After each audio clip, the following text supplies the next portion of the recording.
Bismillahirrahmanirrahim. Assalamualaikum warahmatullahi wabarakatuh. Sobat-sobatku yang tercinta, jangan lupa biasakan sebelum nonton konten di channel ini membaca basmalah Bismillahirrahmanirrahim, dan jangan lupa pula subscribe channel ini. Mudah-mudahan kita semua mendapat manfaat, mendapat kebaikan dari konten yang saya sampaikan ini. Amin amin amin ya robbal alamin. Teman-teman, pada kesempatan ini mari kita belajar bersama-sama memahami isi dari surat Ali Imran, khususnya ayat 10 sampai dengan ayat 15. Seperti biasanya, nanti saya bacakan komplit ayatnya, arti perkata, terjemah, asbabun nuzul, tafsir, dan kasanah pengetahuan yang dikandung di ayat-ayat ini. Semoga kita termasuk khairukum man ta'allama Qur'an wa 'allamahu, yaitu sebaik-baik kalian adalah orang yang mempelajari Al-Qur'an dan mengajarkannya. Hadis riwayat Bukhari nomor 5027. Amin amin ya rabbal alamin. A'udzubillahi minasyaitonir rajim. Bismillahirrahmanirrahim. Innal ladzina kafaru lan tughniya anhum amwaluhum wala auladuhum minallahi syai'a wa ulaika hum waqudun nar. Innal ladzina kafaru, sesungguhnya orang-orang yang kafir, yakni Ka'ab bin Al-Ashraf dan teman-temannya, ada juga yang berpendapat yakni Abu Jahal dan teman-temannya. Lan tughniya anhum, tidak akan mencukupi atau tidak dapat menjauhkan dari mereka amwaluhum, harta mereka yang berlimpah, wala auladuhum, begitu pula anak-anak mereka, yakni anak-anak mereka yang banyak, minallahi, dari azab Allah, syai'an, sedikit pun, wa ulaika hum, dan mereka itu adalah waqudun nar, bahan api neraka, yakni kayu bakarnya neraka. Terjemah ayat 10, sesungguhnya orang-orang yang kafir, bagi mereka tidak akan berguna sedikit pun harta benda dan anak-anak mereka terhadap azab Allah, dan mereka itu menjadi bahan bakar api neraka. Kadzabi ali fir'auna walladzina min qablihim kadzabu bi ayatina wa hadahumullahu bi dzunubihim wallahu sadidul iqab. Kadzabi, keadaan mereka itu ahli seperti keluarga atau pengikut Fir'aun, yakni perbuatan mereka itu seperti perbuatan para pengikut Fir'aun. Kaummu Muhammad SAW berbuat sesuatu keburukan terhadapmu. Mereka mendustakan dan mencaci kamu, sebagaimana kaum Musa juga telah mendustakan dan mencaci Musa. Pada perang Badar, kami membalas perlakuan mereka sebagaimana kami pun telah membalas kaum Musa pada hari penenggelaman Fir'aun. Waladina min qablihim, waladina, dan orang-orang banyak, min qablihim, dari sebelum mereka, yakni sebelum kaum Musa. Kadzabu, mereka mendustakan di ayatina, terhadap ayat-ayat kami, yakni mendustakan Al-Quran dan Rasulullah SAW yang Allah utus kepada mereka. Wa aqadahumullahu, maka Allah menyiksa mereka, yakni membinasakan mereka,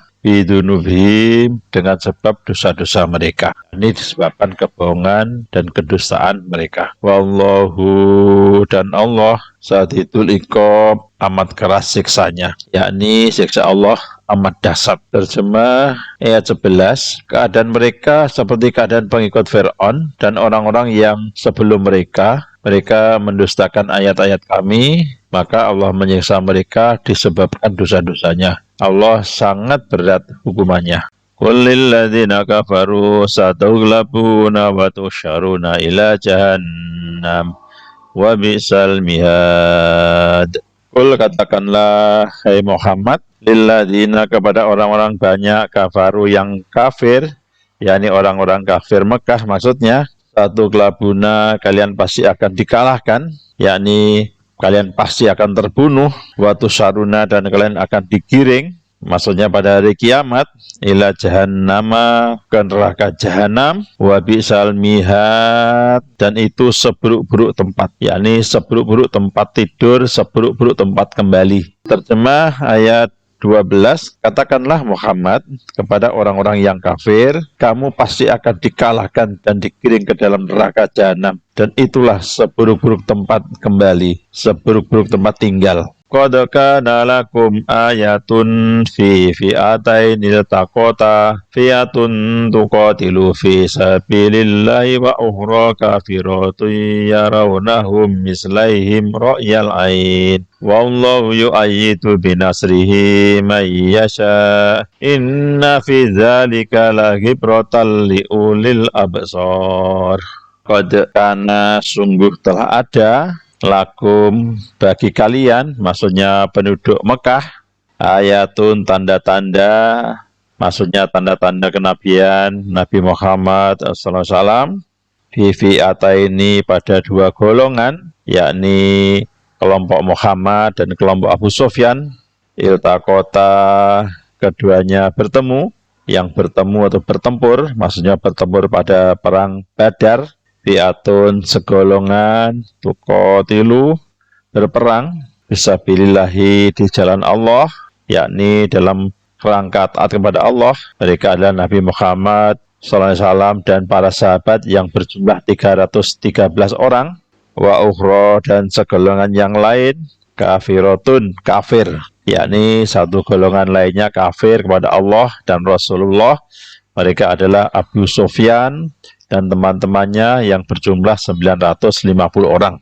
Ya raunahu, mereka melihat kaum muslimin, mislaihim, seperti dua kali lipat mereka, yakni maksudnya dia melihat kaum muslimin jumlahnya dua kali lipat mereka, maksudnya mereka kaum kafir, ra'yal ain, dalam penglihatan mata mereka, yakni dengan pandangan yang jelas. Allah, dan Allah yu'ayidu, dia menguatkan, binasri, dengan pertolongannya, mayasa, siapa yang dia kehendaki, yakni Nabi Muhammad. Inna, sesungguhnya, fi dzalika, pada hal yang demikian itu, yakni pada bantuan Allah kepada Nabi Muhammad dalam perang Badar, lagi berotan, benar-benar ada pelajaran, liulil absor, bagi orang-orang yang mempunyai penglihatan, yakni terdapat pelajaran bagi orang-orang yang mempunyai pandangan terhadap agama Islam, yaitu kaum mukminin. Ada yang berpendapat bagi orang-orang yang melihat dengan mata kepala sendiri. Terjemah ayat 13, sungguh telah ada tanda bagi kamu pada dua golongan yang berhadapan-hadapan, satu golongan berperang di jalan Allah, dan yang lain golongan kafir yang melihat dengan mata kepala, bahwa mereka, golongan muslimin maksudnya, dua kali lipat mereka. Allah menguatkan dengan pertolongannya bagi siapa yang dia kehendaki. Sungguh pada demikian itu terdapat pelajaran bagi orang-orang yang mempunyai penglihatan atau hati. Catatan, pertemuan dua golongan itu antara kaum muslimin dengan kaum musyrikin atau kaum kafir itu terjadi dalam perang Badar.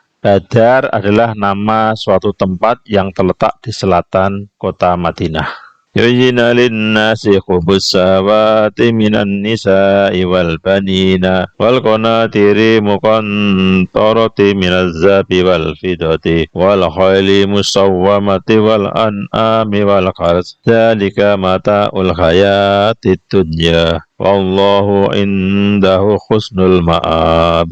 Yujina, dihiasi, linnasi, bagi manusia, maksudnya dijadikan indah bagi manusia, dalam hati manusia, dalam pandangan manusia, hubus syahwati, kecintaan terhadap syahwat, kecintaan pada hal-hal yang diingini, yakni kepada berbagai kesenangan, minan nisa'i, dari para wanita, yakni budak-budak perempuan dan para wanita yang cantik, wal banina, dan anak-anak, yakni budak-budak lelaki dan anak-anak lelaki, wal qanatiri muqantarati, dan harta benda yang berlimpah, harta benda yang menumpuk-numpuk, kekayaan yang berlimpah, minazabi, dari emas, wal fidoti, dan perak.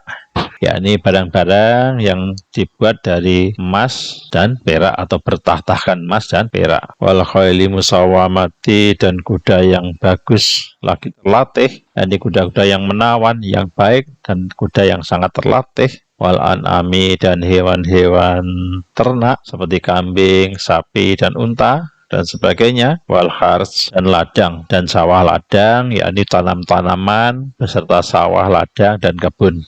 Dalika, yakni yang telah disebutkan itu, mataun, kesenangan, hayati dunya, kehidupan dunia, yakni yang dapat memberikan manfaat bagi manusia. Lalu semua itu akan sirna, keberadaannya tak berbeda dengan perabot rumah seperti periuk, baskom, dan lain-lainnya, semua akan sirna. Wallahu, dan Allah, indah di sisinya, husnul ma'ab, sebaik-baik tempat kembali, yakni tempat kembali di akhirat berupa surga bagi orang-orang yang mengabaikan kesenangan-kesenangan tersebut. Selain menjelaskan kenikmatan di dunia, Allah Ta'ala juga mengemukakan hal ikhwal, kenikmatan, kelanggengan, dan keutamaan di akhirat. Terjemah ayat 14. Dijadikan terasa indah dalam pandangan manusia cinta terhadap apa yang diinginkan berupa perempuan-perempuan, anak-anak, harta benda yang bertumpuk dalam bentuk emas dan perak, kuda pilihan, hewan ternak, dan sawah ladang. Itulah kesenangan hidup di dunia, dan di sisi Allah lah tempat kembali yang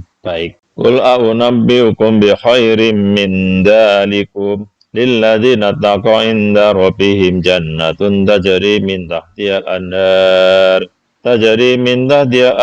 khalidina fiha wa aswajum mutahharatun wa ridwanum minallah wallahu basirum bil ibad. Qul, katakanlah wahai Muhammad kepada orang-orang kafir, aun nabi hukum, maukah aku beritahukan kepada kalian, yakni aku kabarkan kepada kalian, bi khairi min dalikum, yang lebih baik dari yang demikian itu, yakni yang lebih baik daripada perhiasan dunia yang telah diterangkan kepada kalian.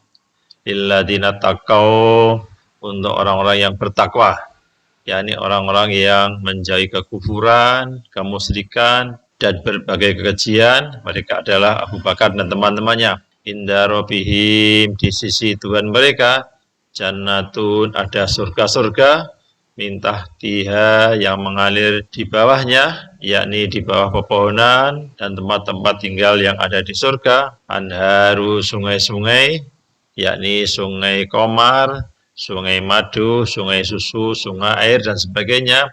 Khalidina fiha, mereka kekal di dalamnya, yakni mereka tinggal di dalamnya, maksudnya di dalam surga, tidak akan pernah mati dan tidak akan pernah keluar darinya.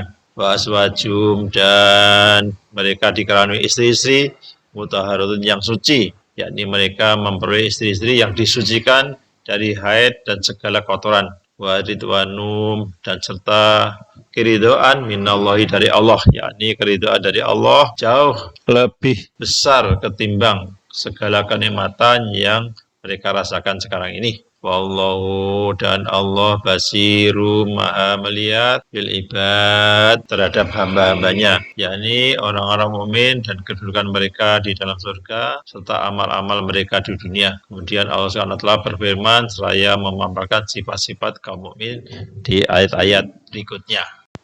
Terjemah ayat 15. Katakanlah, maka aku kabarkan kepada kamu apa yang lebih baik dari yang demikian itu. Bagi orang-orang yang bertakwa, tersedia di sisi Tuhan mereka surga-surga yang mengalir di bawahnya sungai-sungai, mereka kekal di dalamnya, dan pasangan-pasangan yang suci serta ridho Allah, dan Allah melihat hamba-hambanya.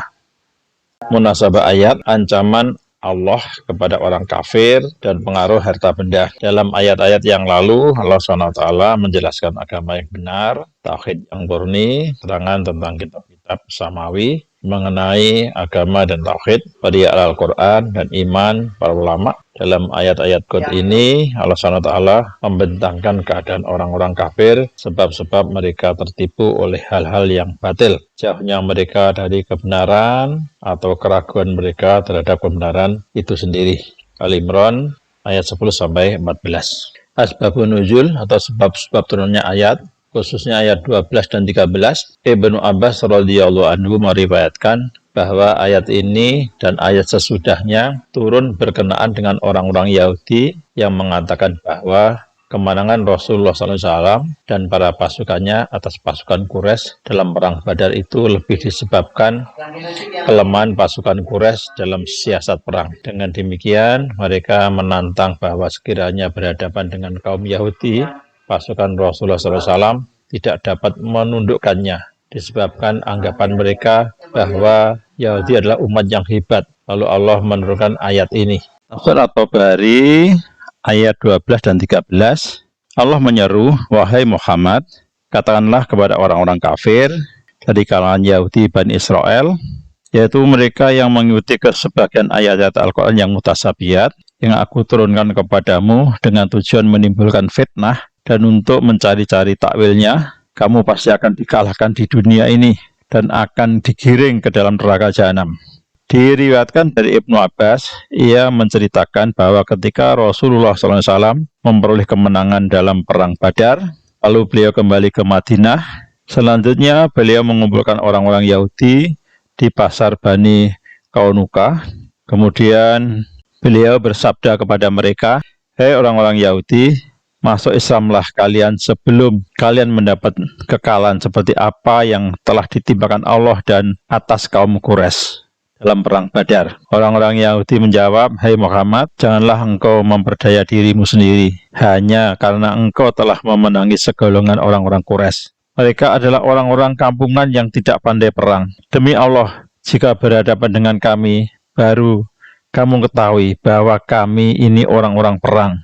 Maka Allah pun menurunkan ayat, katakanlah kepada orang-orang yang kafir bahwa kamu pasti akan dikalahkan. Dan seterusnya sampai selesai ayat tersebut. Tafsir Ibnu Katsir ayat 12 dan 13. Dalam ayat ini Allah SWT memerintahkan Rasulullah SAW supaya memberi peringatan kepada kaum Yahudi bahwa mereka akan selalu menjadi pecundang, baik di dunia maupun di akhirat. Kelak mereka akan dijadikan mainan sebelum diseret ke dalam neraka jahanam. Umar bin Qatadah meriwayatkan bahwa setelah kaum muslimin memenangi perang Badar, Rasulullah SAW kembali ke Madinah dan menemui kaum Yahudi yang sedang berkumpul di pasar Bani Kaunika. Rasulullah SAW mengingatkan bahwa jika mereka tidak ingin tertimpa musibah sebagaimana kafir Quraisy, hendaklah mereka masuk Islam. Mereka malah mencibir beliau dan mengatakan bahwa kekalahan kaum kafir Quraisy semata-mata karena tidak tahu teknik berperang. Mereka juga mengatakan bahwa Rasulullah SAW tidak pantas menyamakan mereka dengan kaum kafir Quraisy. Karena kesombongan mereka, Allah menurunkan ayat ini. Hadis sahih yang terkait surat Ali Imran ayat 15. Hadis riwayat Abu Hurairah radhiyallahu anhu, dia berkata, Abul Qasim sallallahu alaihi wasallam bersabda, sesungguhnya rombongan yang pertama kali masuk surga itu bagaikan bulan purnama. Kemudian rombongan berikutnya seperti bintang-bintang yang terang benderang di langit. Masing-masing mereka berpasangan dua orang yang susum betisnya terlihat dari dalam daging, dan di dalam surga tidak ada seorang pun yang tidak berpasangan. Hadis riwayat Muslim nomor 5062. Memohon keringanan penyakit agar tidak semakin parah. Bismillahirrahmanirrahim. Allahumma musaghiral kabiri wa mukabbiras saghiri saghir ma'abi. Ya Allah, zat yang mengecilkan sesuatu yang besar dan zat yang membesarkan sesuatu yang kecil. Kecilkan apa yang aku derita. Kasanah pengetahuan surat Ali Imran ayat 12 dan 13. Nikmat Allah Subhanahu wa taala bagi orang-orang kafir. Banyak manusia di dunia ini meskipun tidak beriman kepada Allah, mereka menikmati umur yang panjang, memiliki kekayaan yang tidak terhitung banyaknya, memiliki kebun yang luas dan berbuah, dan anak-anak yang sehat dan hebat. Orang-orang seperti ini bukannya mencari keridhaan Allah, tetapi justru sebaliknya. Semua karunia yang dinikmatinya tersebut justru menjauhkan dirinya dari Allah. Orang-orang seperti ini yang menjalani kehidupannya yang panjang dengan penuh mendurhakai Allah dan yang melakukan dosa, semakin hari semakin banyak dosanya. Mereka menganggap bahwa apa yang mereka nikmati itu merupakan kebaikan bagi mereka. Namun Allah di dalam Al-Quran mengingatkan kita tentang rahasia lain dan tujuan Allah di balik nikmat dan waktu yang diberikan kepada mereka. Bisa dilihat di surat At-Taubat ayat 85 atau surat Al-Mu'minun ayat 54 sampai dengan 56. Sebagaimana dijelaskan dalam ayat tersebut, apa yang dimiliki orang-orang tersebut sesungguhnya bukanlah merupakan kebaikan bagi mereka. Waktu yang diberikan kepada mereka hanyalah untuk menambah dosa mereka. Ketika waktu yang diberikan kepada mereka sudah habis, kekayaan mereka, anak-anak mereka, atau kedudukan mereka tidak dapat menyelamatkan mereka dari siksa yang pedih.